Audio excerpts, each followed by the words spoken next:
Every single villain in Resident Evil exists because of one man. One decision, made in 1968, created a chain reaction of monsters, outbreaks, and global catastrophes spanning nearly 5 decades. Today, I'm breaking down the most evil characters in the entire franchise and exactly what makes each of them irredeemable. Starting with the man who started it all, Oswell E. Spencer. Oswell E. Spencer didn't just want to build a company, he wanted to rebuild humanity, and that distinction is exactly what makes him the most dangerous name on this entire list. In 1968, Spencer founded Umbrella Corporation alongside James Marcus and Edward Ashford. On paper, it was a pharmaceutical company. In reality, it was a biological weapons operation designed from day one to develop viruses capable of rewriting human biology. Spencer gave Marcus the resources to research the progenitor virus in classified labs buried under the Arklay Mountains, research that would eventually give rise to the T-virus. Later, he'd bring in young recruits like Albert Wesker and William Birkin to continue the work after he had Marcus conveniently eliminated. But here's where it gets dark. Spencer wasn't satisfied with just weapons. He had a god complex that would make most dictators blush. He created the Wesker Children Project, engineering approximately 13 experimental subjects designed to be his successors. One of those subjects was Albert Wesker. You know, the guy who would become the single most persistent threat in the entire franchise. Spencer maintained iron control over Umbrella for 38 years of experiments, cover-ups, and engineered horrors. Then in 2006, his own creation walked into his mansion and killed him. The greatest irony of Spencer's life is that the successor he engineered to carry his legacy forward was the exact person who tore it all down. Umbrella's destruction wasn't an accident. It was baked into its DNA from the beginning. But Spencer only laid the foundation. The man who actually built the virus that destroyed Raccoon City? That's a whole different kind of evil. James Marcus. Every franchise has that one character who helped build the empire and then got buried underneath it. James Marcus is that guy for Resident Evil, and his story is genuinely one of the darkest in the entire series. Marcus co-founded Umbrella Corporation alongside Oswell Spencer back in 1968. He wasn't some background scientist either. He was the chief researcher, the man who developed the original T-virus strain using leech DNA. Without Marcus, there is no T-virus. Without the T-virus, there is no Resident Evil. The entire franchise exists because this man spent decades splicing parasites together in a mountain laboratory. But here's where it gets tragic. By 1988, Umbrella decided Marcus knew too much. He was planning to weaponize the virus independently, cutting Spencer out entirely. So Spencer did what any reasonable pharmaceutical CEO would do and had him assassinated by his own colleagues. Cool. That's also a thing that happened. His body sat in genetic stasis for roughly 10 years. 10 years of being dead, preserved in a tube, forgotten by the company he helped create, and then, through experimental cloning, Marcus came back. Not as himself exactly, but as something worse. Something angry. His cloned revival in Resident Evil 0 is where things spiral. Marcus orchestrated the outbreak at the Arklay facility, which indirectly triggered the chain of events that killed thousands across Raccoon City. He also created the Leech Queen, a massive bioorganism fusing human and leech DNA, because apparently dying and being reborn gives you very specific creative ambitions. Here's the thing about Marcus, fans genuinely sympathize with him. He was betrayed, murdered, and erased by the machine he helped build. His revenge feels almost justified. Almost. The thousands of dead civilians complicate that a bit, but if Marcus is the tragic architect, the man who came next took everything Marcus built and turned it into a global nightmare. Albert Wesker. Every franchise has its ultimate villain, the one who keeps coming back, keeps ruining everything, and refuses to stay dead no matter how many times you throw them into increasingly ridiculous situations. For Resident Evil, that's Albert Wesker. And honestly, it's not even close. Here's the thing about Wesker that makes him fascinating. He never asked to exist. Born in 1960 as one of Oswell Spencer's cloned specimens, he was literally manufactured to be a successor, a lab-grown chess piece in an old man's god complex. But instead of playing the role he was designed for, Wesker looked at the board, flipped it over, and set the table on fire. During the 1998 Raccoon City incident, this man was commanding stars while secretly working against every single person on his team. And when things went sideways, he didn't panic. He injected himself with a modified T-virus strain and gained superhuman strength, speed, and regeneration. Just casually gave himself superpowers in the middle of a zombie apocalypse. As you do. From there, the resume only gets more absurd. He manipulated multiple factions against each other, sold Umbrella's research to rival organizations, and by 2006, he had orchestrated the complete destruction of the corporation that created him. Spencer's greatest experiment dismantled Spencer's greatest achievement. That's poetic in the worst possible way, but the durability is what truly puts him in a league of his own. Between 1998 and 2009, this man survived being stabbed, shot, burned, and literally thrown into lava. And he kept going. The only thing that finally stopped him was PH67A/W, a weaponized virus specifically engineered to exploit his one biological weakness. They couldn't outfight him. They had to out-science him. Some fans see a tragic figure, a clone who never chose his own existence. Others see a pure sociopath who used his circumstances as an excuse. Honestly, both readings work, and that's what makes him the franchise's most iconic antagonist. But if Wesker is the villain who destroyed Umbrella from the outside, the next one nearly destroyed it from within, and he did it by destroying himself first. William Birkin. Most Resident Evil villains are evil because they want power, money, or some delusional vision of a new world order. William Birkin is evil because he loved his daughter, which is, not ideal. Here's the thing about Birkin. He wasn't some cackling madman in a lab coat. He was Umbrella's golden boy, a senior researcher who spent years designing the G-Virus, the Golgotha virus, a bioweapon he knew full well could cause irreversible mutations and catastrophic biological outcomes. He understood exactly what this thing could do to a human body, and then he kept working on it anyway. But the real nightmare starts around September 22nd, 1998, when Umbrella decided they wanted the G-Virus for themselves and sent a team to take it by force. Birkin, cornered and bleeding out, did what any reasonable scientist would do. He injected himself with his own bioweapon, as a defensive measure. Now here's where people start feeling sorry for him. Umbrella betrayed him first. He was protecting his life's work. He was desperate, and sure, all of that is technically true, but desperation doesn't explain what he did to Sherry, his own daughter. He implanted her with a G-Virus embryo, and not as punishment, not as experimentation, but as a twisted attempt at reproduction and family preservation. The G-Virus drives its host to implant embryos in genetically compatible hosts, and nobody is more compatible than your own child. He called it instinct. The G-Virus called it a host. His creation contributed to a disaster that killed nearly 100,000 people in Raccoon City, a catastrophe so severe the government nuked the entire city off the map just to contain it. And the man who helped make it all possible started as a father who couldn't let go. But if Birkin's evil was wrapped in tragedy, the next guy on this list has zero excuses. None. Not a single one.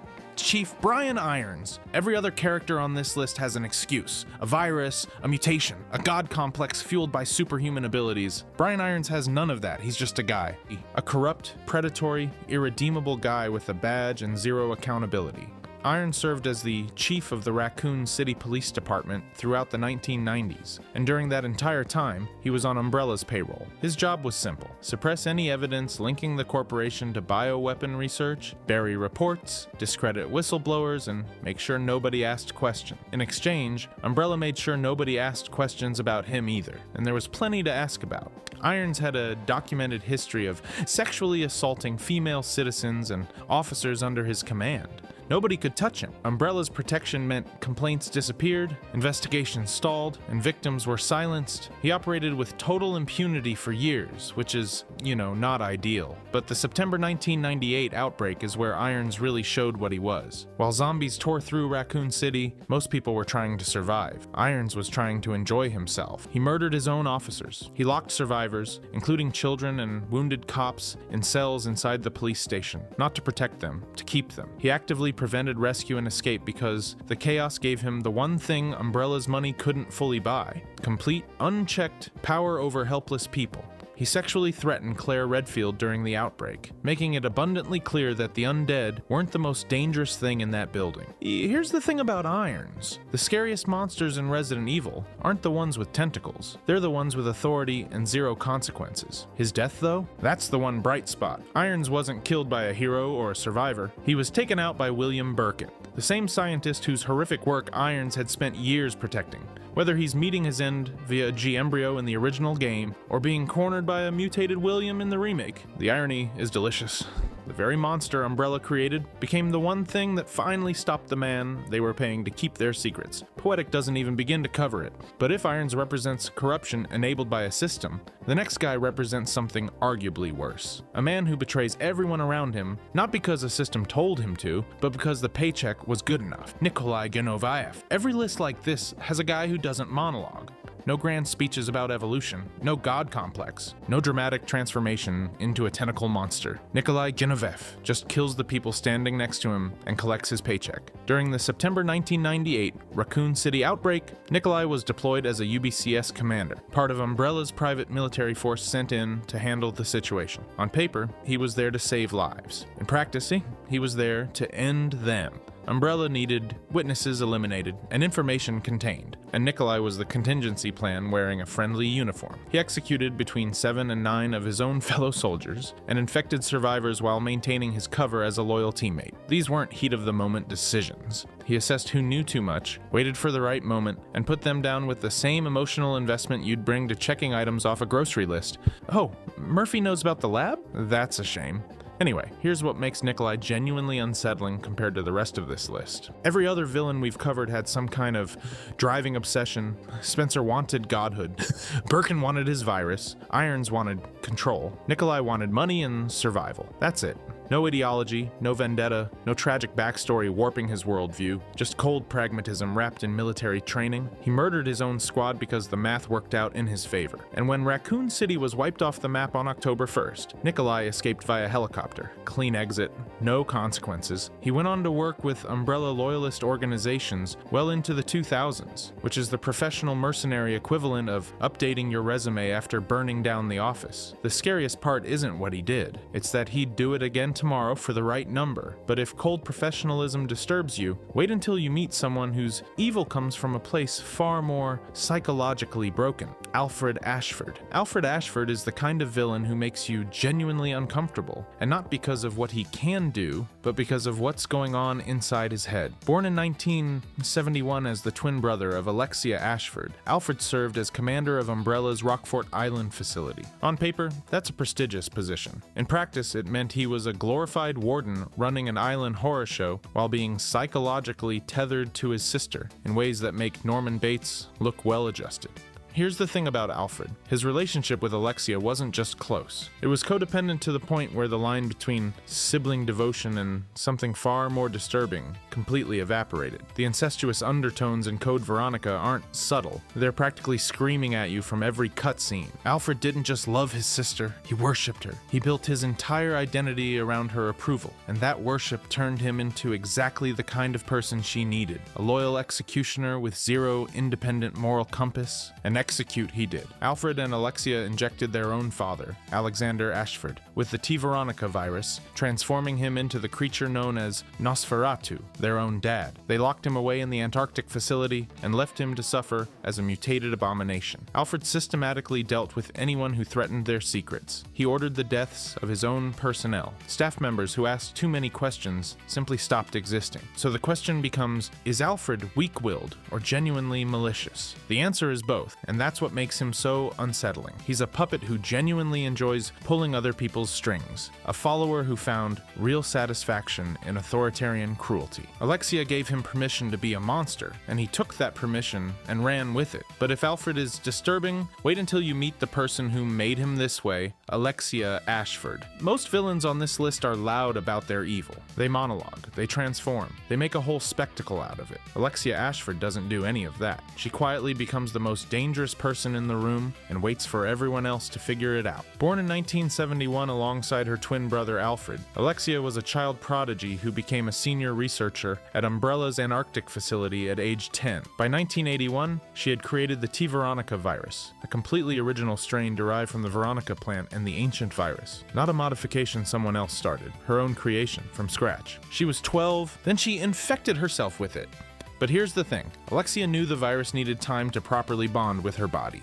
so she put herself into cryogenic sleep for 15 years. She calculated that a slow integration would let her retain full control instead of becoming another mindless monster. She planned this with the precision of someone writing a doctoral thesis on how to become a god, then took a 15-year nap to make sure it worked. She woke up in December 1998, right in the middle of code. Veronica, superhuman abilities, tentacle appendages, the power to generate and control fire, and regenerative capabilities that made her nearly unkillable. Every step calculated, tested, and executed on her own body because she trusted her science that much. But here's where it gets genuinely chilling. While Alexia slept, Alfred spent those 15 years completely unraveling. He developed a split personality, dressing as Alexia, speaking as Alexia, essentially losing his mind, waiting for his sister to wake up. And when she finally did, total indifference. The one person who loved her unconditionally, who guarded her cryo chamber for a decade and a half, and she looked at him like he was furniture. In a franchise full of screaming mutants, Alexia stands apart because she's cold, methodical, and completely indifferent to the people she destroys, including the one person who gave up his entire sanity for her. But if you think calculated cruelty is unsettling, wait until you meet a man who enslaved an entire village and called it faith, Osmund Saddler. Most Resident Evil villains know they're doing something wrong. They justify it, they rationalize it, they bury it under corporate speak and classified documents. Saddler didn't do any of that. He genuinely, sincerely, with his whole chest, believed he was saving people, which is, not ideal. Osmund Saddler was the leader of Los Illuminados, a religious cult operating out of rural Spain. Under his direction, the cult orchestrated the mass infection of an entire village with Las Plagas parasites. Every single one of them, farmers, families, the whole community, all implanted with organisms that burrowed into their nervous systems and stripped them of free will entirely. But here's where Saddler separates himself from the rest of the franchise's rogues gallery. He wasn't doing this for profit. He wasn't building an army to sell to the highest bidder. He had a dominant species Plaga fused into his own body, giving him direct control over every infected host, and he viewed this as a spiritual gift. In his mind,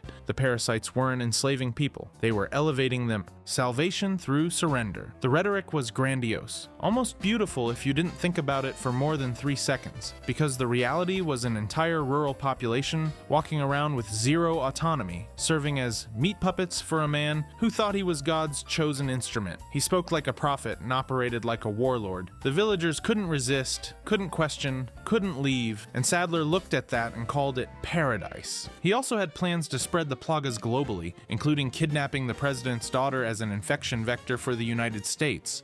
Because apparently, even divine messengers think big picture. The RE4 community tends to underrate him because the game is so spectacularly fun that the horror gets buried under roundhouse kicks and suplex combos. But strip away the action spectacle, and you're left with a man who lobotomized an entire village and called it love. That's a different kind of evil.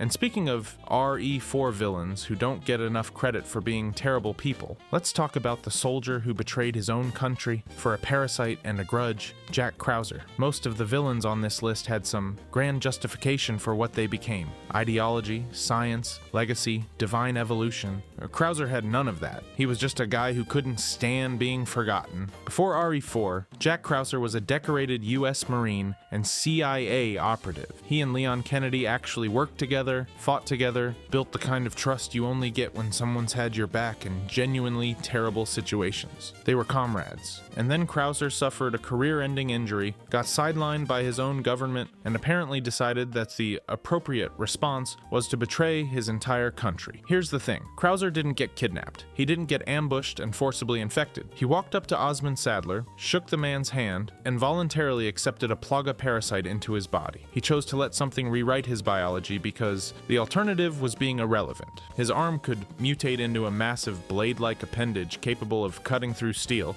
and he thought that was a fair trade for his humanity. Which is, not ideal, but the betrayal goes deeper than just switching sides. Krauser was the one who orchestrated the kidnapping of Ashley Graham, the president's daughter. He set the entire trap, lured intelligence operatives into Saddler's territory, knowing full well that Leon, his former partner, would be among them. He didn't just sell out his government. He specifically engineered a scenario designed to kill the one person who probably still respected him. And that's what makes Krauser hit different from every other name on this list. William Birkin injected himself in a moment of desperate panic. James Marcus was murdered and came back twisted. Krauser sat down, weighed his options, and picked monstrosity as a career move. His ego couldn't survive being a nobody, so he became a monster instead. Leon put him down in 2004, and honestly, it's hard to feel anything about it except disappointment. But if Krauser sold out his country for personal power, at least he did the dirty work himself. The next person on this list let someone else do all the heavy lifting, and still expected to rule the world. Xela Gion. You don't need a lab coat or a syringe to be a monster. Sometimes all you need is a spreadsheet. Xela Gion was CEO of Tricell Africa, and she ran it exactly like you'd expect a corporate executive to run anything, efficiently, quietly, with zero emotional attachment to the product. The product in this case being human beings. Xela restored an abandoned Umbrella laboratory in Africa, a facility originally built in the 1960s and left to rot after Umbrella's collapse in 1998. She brought it back online for Tricell and turned it into a hub for bioweapon research. Test subjects were infected, experimented on, and documented under her watch. And Xela's hands stayed perfectly clean the entire time, because she never touched a single one of them. She delegated, she filed reports, she approved budgets. She referred to mass human experimentation the way a logistics manager refers to shipping containers. Everything was process, everything was procedure. The people weren't people, they were line items. Here's the thing. Guys like Birkin and Marcus at least had the decency to be obsessed. They were driven by something, even if that something was insane. Xela wasn't driven by anything except ambition and proximity to Albert Wesker. She collaborated directly with Wesker to weaponize the Ouroboros virus, a pathogen designed for global deployment. She helped plan species-scale extinction and treated it like a quarterly earnings target, and then came the part where she outlived her usefulness. In 2009, after Xela had served her purpose, Wesker injected her with Ouroboros himself, not as a reward, not as an experiment, as disposal. She'd spent years enabling his plans, and the second she stopped being useful, he stuck a needle in her and walked away. She mutated into a massive, grotesque Ouroboros creature and died screaming while Wesker watched with approximately zero concern, which is, not ideal. She spent years enabling atrocities through paperwork and died because the man she was trying to impress decided she was a loose end. Not tragic, just pathetic. But if Xela's story feels like a cautionary tale about corporate ambition, wait until you meet the other Wesker, the one nobody saw coming, Alex Wesker. Every family has that one sibling who turns everything into a competition, science fair projects, sports trophies, who mom likes more. Alex Wesker took that energy and applied it to bioterrorism. Here's the thing about Alex. She wasn't a clone. Neither was Albert. They were both children, hand-selected by Oswell Spencer as part of Project Wesker, a eugenics program designed to identify kids with superior DNA and then pump them full of a progenitor virus variant to see what stuck. Hundreds of children went in. Only 2 came out worth anything. On paper, they were Spencer's chosen heirs, groomed from birth to carry his vision forward. But where Albert wanted to reshape the entire world into his personal evolutionary playground, Alex had a much quieter obsession. She wanted to conquer death itself. That's it. That's the whole motivation. And look, ambition is normal. Climbing the corporate ladder, backstabbing a coworker at the holiday party. What's not normal is retreating to a remote island and infecting an entire population with experimental viruses because you're terrified of dying. Alex set herself up on Sign Island, operating in total secrecy, running her own twisted research, independent of Albert or anyone else, one of Spencer's golden children, hoarding test subjects like collectibles, which is, not ideal. Over the course of her research, Alex personally oversaw the infection of hundreds of subjects with experimental virus strains. Hundreds of people turned into lab rats because she wanted to crack the secret of immortality. Not for profit, not for ideology, not for world domination, for survival. I Refuse to Die is essentially the most expensive and lethal midlife crisis in recorded fiction. She possessed strategic intelligence and ruthlessness on par with Albert himself. But the fact that every experiment, every dead test subject, every viral strain traces back to, "I'm afraid of my own mortality," turns the whole thing from terrifying to almost pathetically human. Hundreds dead because one woman couldn't accept the concept of an expiration date. But if you think family dysfunction peaked with the Wesker kids, wait until you meet the Baker, specifically the one who turned murder into a hobby, Lucas Baker. Every other villain on this list operates on a global scale. Secret organizations, world-ending viruses, international bioterror networks. Lucas Baker tortures people in his parents' house, and somehow that makes him the scariest one here. Lucas was the son of Jack and Marguerite Baker, and before the mold ever touched his family, there were already signs that something was deeply wrong with him. He was brilliant, genuinely gifted with engineering and problem solving, but he channeled every ounce of that intelligence into building things designed to hurt people. The mold infection that consumed the Baker family in 2014 after Eveline's arrival gave him regenerative abilities and made him harder to kill, but it didn't create his sadism, it just gave him better tools. Over the course of January 21st and 22nd, 2017, Lucas put Ethan Winters through a gauntlet of elaborate death traps that would make Jigsaw feel inadequate. Rigged rooms, timed explosives, puzzles where the wrong answer meant losing a limb. And Ethan wasn't his first victim. Lucas had been running these games for a while, luring people into his section of the Baker estate and documenting everything. The estimated body count sits north of 20, and every single death was engineered to be as slow and painful as possible. Here's what separates Lucas from the corporate monsters and cult leaders on this list. Wesker wanted godhood,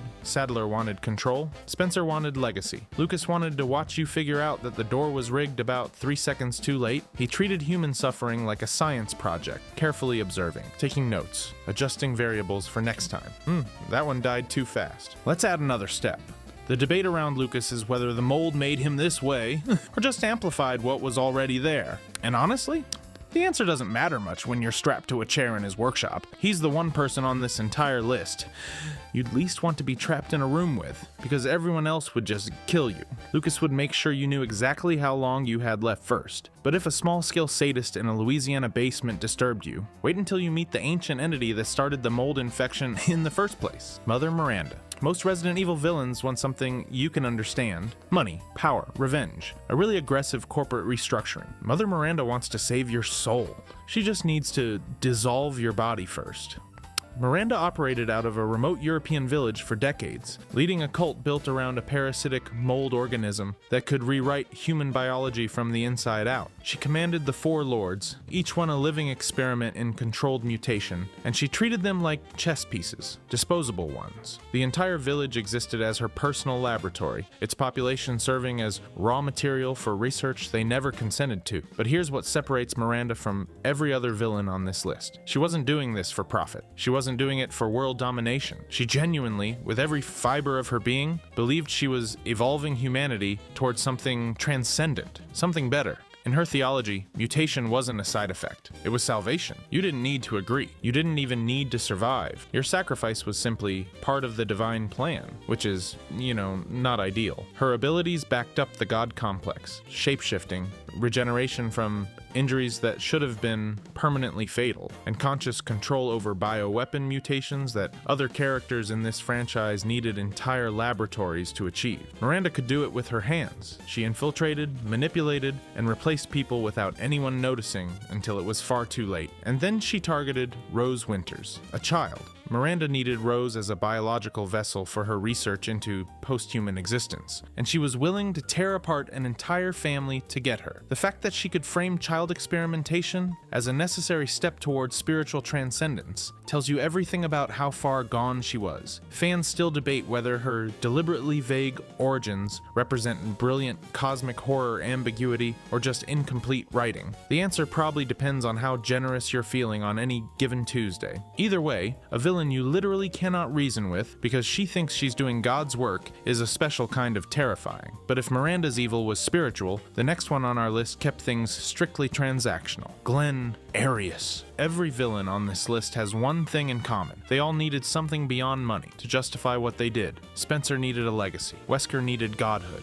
Sadler needed worship. Miranda needed resurrection. Every single one of them wrapped their atrocities in some grand vision that made the horror feel purposeful. Glenn Arias needed revenge. On his wedding day, a US government drone strike killed his wife and most of his guests, and instead of grieving like a normal human being, Arias decided the entire world was going to pay for it, which is, not ideal. He developed the A virus, the Animality virus, a weaponized pathogen he personally engineered into multiple strains. Not stolen from Umbrella, not purchased off the black market, built from scratch. He created trigger mechanisms that let him activate infections remotely, turn civilians into bioweapons on command, and ran a trafficking network that operated across multiple continents. The entire thing ran like a supply chain because that's exactly what it was. He personally carried A-virus strains that gave him regeneration and enhanced combat abilities. He unleashed mass infections across populated areas without hesitation, and all of it traced back to one drone strike and a dead bride. You took everything from me, so I'm taking everything from everyone. Here's what makes Arias quietly terrifying. He didn't need Umbrella. He didn't need a research facility the size of a small city or a private army of genetically engineered super soldiers. Umbrella spent decades and billions building the infrastructure to create biological nightmares.